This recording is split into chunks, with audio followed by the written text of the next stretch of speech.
Running in memoriam, two students from UMass-Dartmouth are gearing up to represent their school at the Boston Marathon. They're running in memory of a UMass-Boston student who died in the bombing. Cierra Putman brings us the story.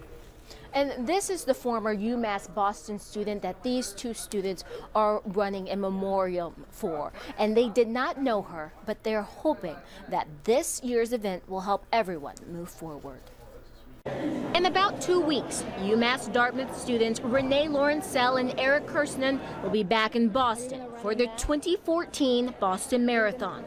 Last year, they were there as volunteers at the starting line. And we were just kind of helping out all the runners, taking their bags, putting on the buses, and once we got back, that's when we kind of heard the news. 2 homemade bombs exploded near the finish line, injuring hundreds. By the end of the hunt for the bombers, 4 were dead. One of the victims was 29-year-old Crystal Campbell, a former UMass-Boston student. These 2 students will run in her name. Well, it's hard. It's hard whenever someone has to lose their life. The 2 are also trying to raise $2,500 to give to the Crystal Campbell Scholarship Fund. They're selling these T-shirts to meet the goal. Neither of them knew Crystal, but they'd rather honor her than give any thought to the UMass-Dartmouth freshman tied to the bombings.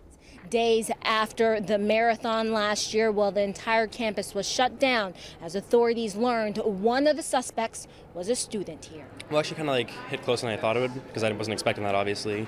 And then actually lived in the same dorm as him. I kind of just want to focus on just doing the right thing rather than what happened there. It's why students and staff gathered around the university section of the America for Boston prayer canvas. I wrote my name and I wrote UMass-Dartmouth Strong. We were strong because we were united as a community. On April 21st, these 2 will represent that community, leaving behind a year of recovery with each step they take. I feel ready.